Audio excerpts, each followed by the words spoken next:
Welcome to Minghui Radio's Falun Gong News, direct from China and around the world. Topics include news about the persecution of Falun Gong in China, local events, and special items of interest. Now for this week's stories.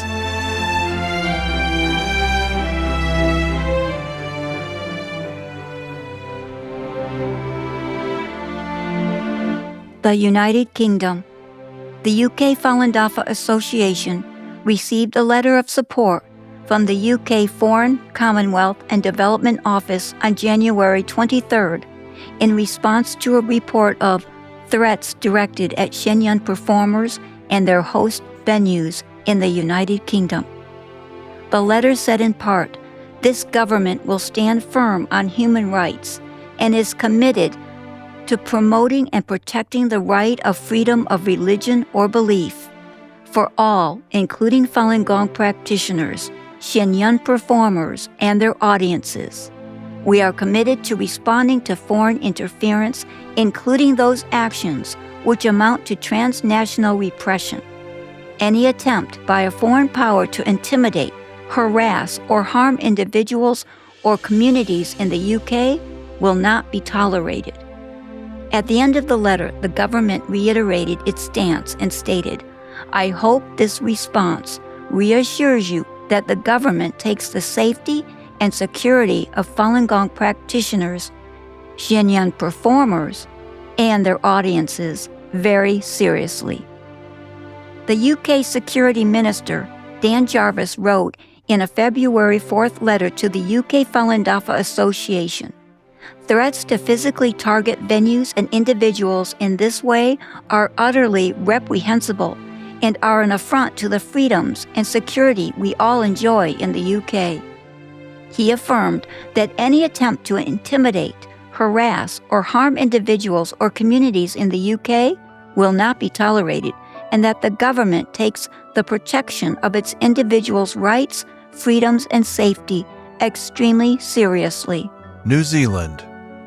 Dozens of Falun Dafa practitioners held an event at Commercial Bay Plaza in the city of Auckland on January 31st to introduce the practice to the public. They provided a free Falun Dafa exercise demonstration, performed a dragon dance, and spoke with the many people who expressed interest in learning more about Falun Dafa. People signed petitions to declare their support of practitioners against the brutal, ongoing persecution by the Chinese Communist Party. Spectators expressed support for the principles of Dafa, truthfulness, compassion, and forbearance, and felt the practice could benefit people and society. Among passers-by was Imogen Staines, who works nearby. She said she was attracted by the scene of practitioners doing the exercises. She explained that meditating relieved her anxiety and helped her to calm down. Ms. Staines thanked the practitioners for introducing Falun Dafa to the public and said practicing could not only improve people's minds and bodies, but following its guiding principles could help build a better community. She said she hopes to learn more about the practice. Sweden. In the Old Town section of Stockholm, near the Swedish Parliament, is a public square known as Mynterget. On Saturday afternoons throughout January, Falun Dafa practitioners introduced the spiritual practice, raised awareness of the Chinese Communist Party's persecution, and collected signatures on a petition calling for the end of the ongoing human rights abuses in China. Despite the cold, many people stopped to learn more and signed a petition against the crimes. After signing the petition, a middle-aged man told a practitioner that he worked in China 10 years ago. He said, "I learned about the CCP's tyranny and the Cultural Revolution from my co-workers. China's human rights plight is getting worse. I also know there is extensive internet censorship in China." He added, "Many people have quit the CCP and its affiliated organizations. This is very good."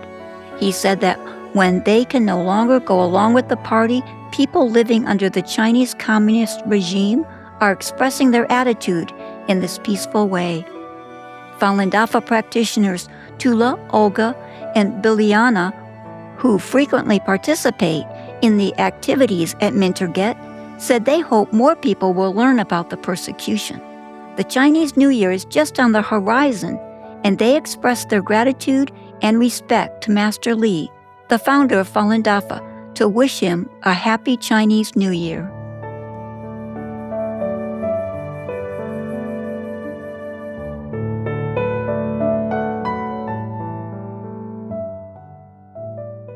The following are selected cases of persecution of Falun Gong practitioners in China.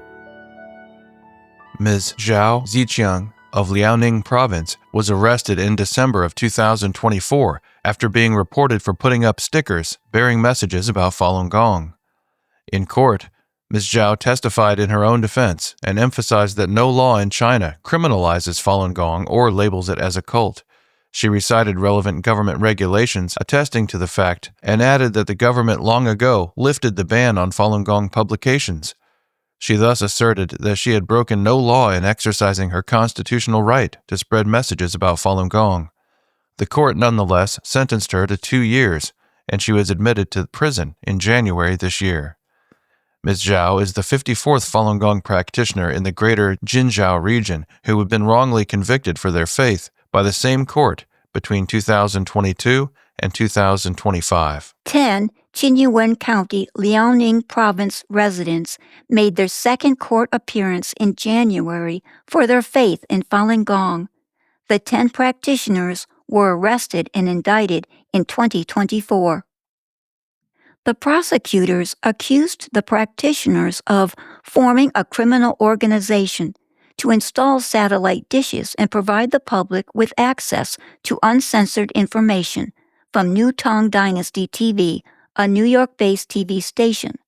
While Falun Gong practitioners across China did install satellite dishes to help the public receive uncensored information about the persecution from overseas media, the 10 defendants did not do this. Even if they had, there was nothing illegal about it. During the practitioners' first hearing, the prosecutors presented confiscated Falun Gong materials from the practitioners' homes that did not match what was stated in the police-produced list of confiscated items. At the second hearing, lawyers pointed out that the materials and testimonies submitted by multiple witnesses were exactly the same, suspecting that they were fabricated. The lawyers accused the police of framing their clients. The judge did not address the lawyers' questions and adjourned the session without announcing any verdicts. A 94-year-old man in Heilongjiang Province is facing repeated threats of a 3-year jail sentence. Mr. Zhu Shujun faced an ordeal beginning in 2017 when both he and his late wife were arrested for hanging up banners bearing messages about the persecution. The local court sentenced the couple to 3 years. To avoid jail time, the couple went into hiding, but were eventually tracked down to a rental home. After Mr. Zhu's wife's death, police came to harass him and take him for a medical evaluation, and then sent him to prison. He lost 13 pounds while mourning his wife's passing. He was bedridden. Even the police were shocked to see him in such a terrible state. This did not stop the judge from telling his daughter, "While your father cannot take care of himself, I can still have him imprisoned as long as he's able to eat." A 64-year-old woman in Yunnan Province was recently sentenced to 4 years in prison for practicing Falun Gong. Ms. Kuang Daying was arrested at home in August last year. She was convicted by a district court. She has appealed and is now awaiting a ruling. Ms. Kuang, a small business owner, has been repeatedly targeted in the past 27 years for upholding her faith. She was arrested 6 other times prior to her latest ordeal. She served 2 labor camp terms and 2 prison terms, totaling 14 and a half years.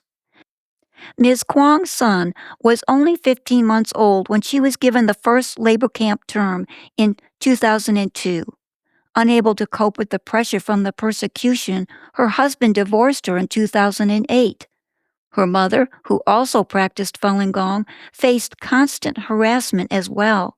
The elderly woman in her 70s died from pulmonary edema and heart failure in 2019.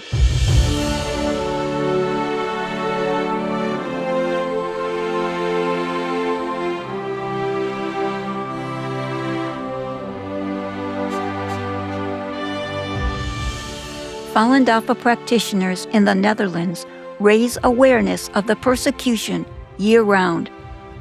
Every weekend, regardless of the winter cold or the scorching summer sun, practitioners set up an information booth in the Dutch government's city center to raise awareness of the CCP's persecution of Falun Dafa in China. Practitioners hold regular events on Groot Marktstraat, a commercial street in the center of The Hague. They set up informational display boards, demonstrate the 5 exercises, hand out flyers, and talk to passers-by. Among those who stopped to learn about Falun Dafa were business people, scholars, international students, human rights workers, and tourists. Many who hear about the persecution for the first time are stunned by the actions of the CCP. Others, who already know about the situation, express their support and admiration for practitioners. 2 professors from Leiden University in the Netherlands visited the booth and asked whether practitioners had any materials in Chinese. They explained that they teach biology and interacted with students and visiting scholars from China. They have found that these scholars were unaware of the human rights abuses happening in China. The professors wanted to share the information with their Chinese colleagues to help them obtain the truth so they can break away from the CCP's indoctrination. Sandro from Italy said he worked in The Hague. He said, "Organ donation should be a choice. I support organ donation and I want to help others after I die, but one needs to sign a voluntary donation form rather than being killed by certain groups or individuals for profit." That is terrible. Communist China is a country that is completely different from the free world in the West. They try to imitate Western European countries and create a similar image, but there is no freedom of speech in China. Sandro continued, "I know some of the CCP's practices frighten many Chinese. People are being secretly monitored and investigated. This fear makes Chinese people afraid of thinking differently." He said he finds it sad when economic agreements with China prompt silence about bad practices taking place there. An Amnesty International staff member signed a petition that calls for an end to the CCP's state-sanctioned forced organ harvesting. She left her email address and told the practitioners that she was very willing to help them stop the persecution and that they could contact her anytime if they needed help. Audiences in Austria, France, Italy, Switzerland, the UK, and the US appreciate Shen Yun for blessings and benefits. Shen Yun Performing Arts continued its 2026 world tour, filling theaters in Australia, France, Italy, Switzerland, the UK, and the US during the final days of January. Prince Gundekar and Princess Marie of Liechtenstein saw Shen Yun in Vienna on January 23rd. The royal couple agreed that Shen Yun carries profound significance for contemporary society. Prince Gundekar said, "The connection between the divine and humanity is conveyed with extraordinary beauty in these dance pieces. This is truly the central message of these works, to express beauty, transcendence, and everything that comes from the divine. It left a deep and lasting impression on me." Princess Marie observed, "That Mongolian dance was very powerful. These ethnic dances are truly something very special." She added, "Traditions are being lost and atheism is becoming dominant. People should rediscover their faith in God. In today's world, where spirituality is often overlooked, this is extremely important." Prince Gundekar was also impressed by Shen Yun's live orchestra, the first in the world to successfully blend Eastern and Western musical traditions. He said, "I liked it very much. Chinese music is completely different from European music, yet the two work together extremely well. It's an entirely different kind of music, and that is precisely what makes it beautiful. Every culture has its own music. Nothing is all the same." Swiss Senator Mauro Poggia attended the Shen Yun performance in Geneva on January 20th. He said, "It's a great pleasure to see the company return here. We haven't seen them in Geneva for a few years. I hope we will see them regularly every year now."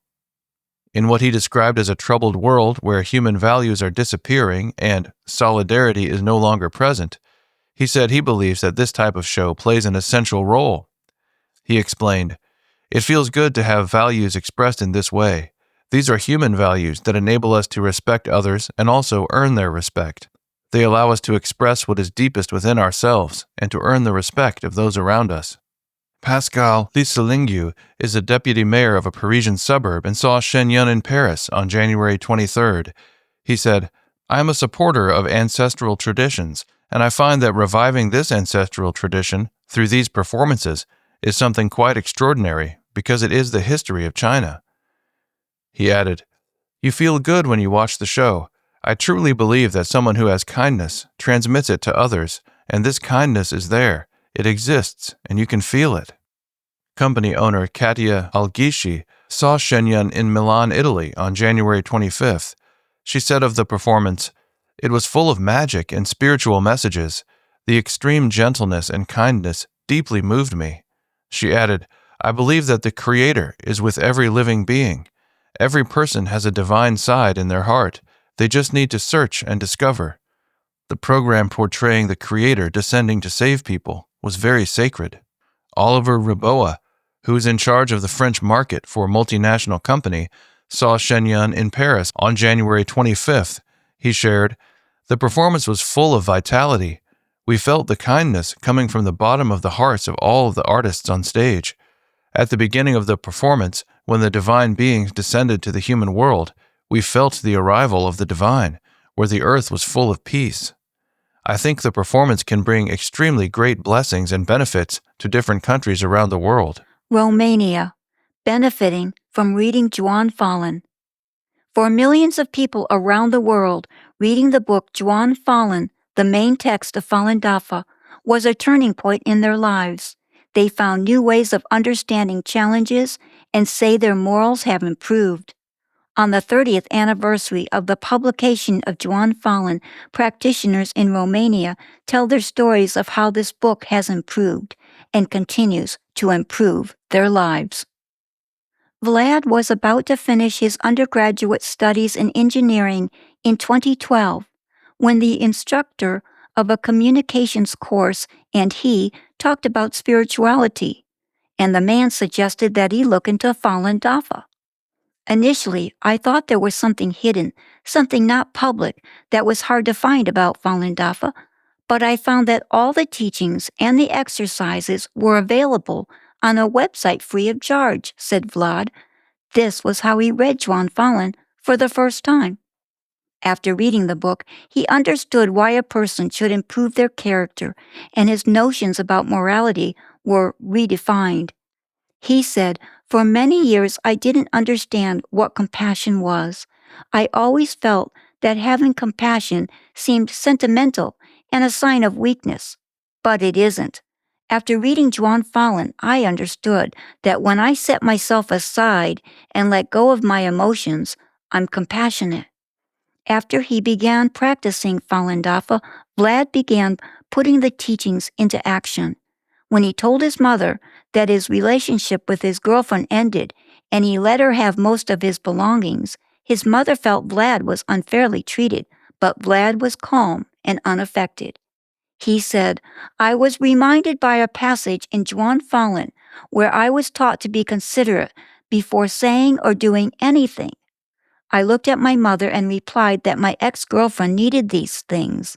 My mother was impressed because she knew I was always selfish. She said, 'You're a saint.' I realized that a very good way to deal with conflict is to look at myself first and what I may have done to create the situation. I should first look at myself and see how I caused the problem instead of accusing the other person," he said. After practicing Falun Dafa for nearly 13 years, Vlad said that he reads Juan Falun every day because it helps guide me to become a better, more balanced person, one who is considerate. Georgiana still remembers the day she decided to practice Falun Dafa. It was August 24th, 2020. The feeling was so strong. Yes, this is it. This is what I've been looking for. This is why I am here, she said. When Georgiana read the Falun Dafa books, they were a ray of hope and a reminder of better times. Ever since I was a child, I had a love for people. I believed that people are capable of great things and always had faith that everyone has goodness in his heart, she said. With the passage of time, these things were overshadowed by the experiences and choices I made in life. Before she began practicing Falun Dafa, her family relationships were strained, and she was in poor health. She was depressed and suffered from panic attacks. After I finished reading Zhuan Falun for the first time, I wept. I felt like I woke up, said Georgiana. The despair faded, and I already had hope. I realized that we can rise up, elevate. Motivated by the teachings in the book, she began taking steps to build her life in a more positive direction. 6 months after she began practicing, she and her then boyfriend of 16 years got married. For years, she had been unable to get her driver's license because she could not control her emotions of anxiety and fear. She was finally able to pass the driving test. I still have many things to do. I have many attachments to get rid of, she said, but I know that through studying Zhuan Falun and advancing in cultivation level by level, we will succeed.